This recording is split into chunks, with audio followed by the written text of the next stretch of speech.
talk about education and go to Queensland here, where there are hundreds and hundreds and hundreds and hundreds of examples of kids who are being suspended from school. The numbers are pretty terrible to read. When you look at places like Ipswich, where there were 396 suspensions last year.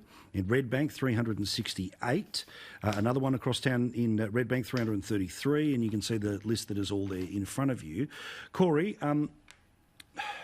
there are attempts to have an option other than suspending, but we all know that this is something that isn't handed out too lightly, and this is handed out for everything from dirty words that are being said to assault that are taking place, and a great many of these hundreds and hundreds of cases are kids that are wildly out of control. What does it tell you when you read a list like that? Well, when I looked at the list, it took me back to my own school days, Paul. I managed to get suspended a couple of times, and when I didn't get suspended, I got the cane, and I don't reckon either of them did me any harm, quite frankly. I probably should have got a few more canes, I suspect. But look, I think teachers deserve to be in a safe environment. And right now, there is no respect for authority from so many kids. And you don't want to abandon them through the system, but teachers shouldn't have to put up with violence or threats of physical abuse or verbal threats or anything, intimidation. I just don't think they should.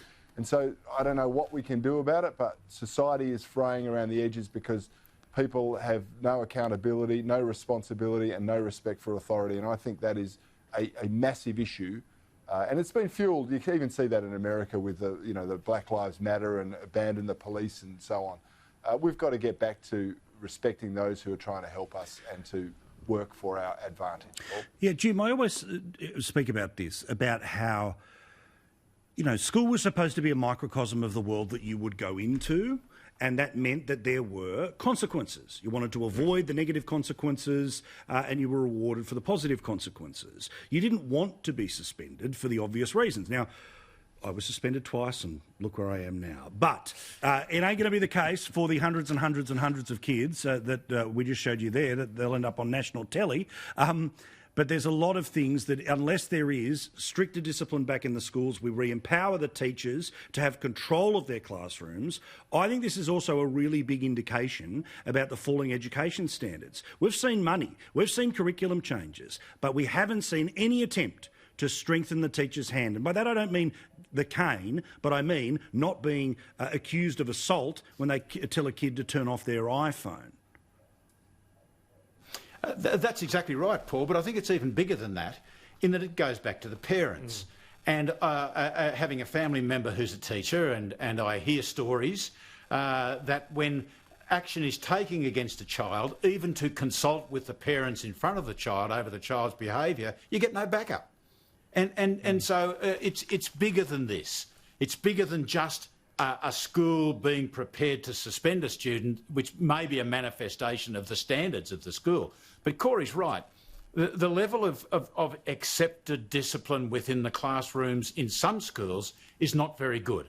But unless the parents back up teachers, the teachers are going to get absolutely nowhere. So this is a bigger problem.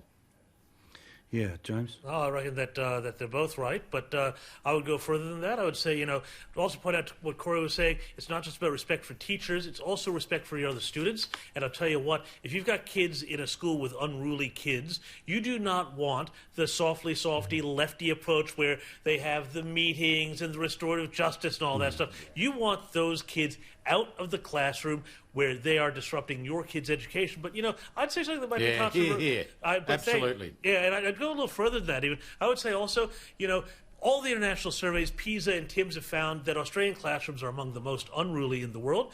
We need to strengthen our curriculum, number one. Number two, we need to strengthen the hand of teachers. And I would say we need to do two things. Number one, pay them more. But number two, demand a hell of a lot more out of them in terms of what sort of ATAR, what sort of grades they need to get. Because if you've only got a 70 going into university, well, how are you going to teach the smarter kids? We need to reward excellence, and that needs to start with treating teaching as a profession as well. Yeah, exactly.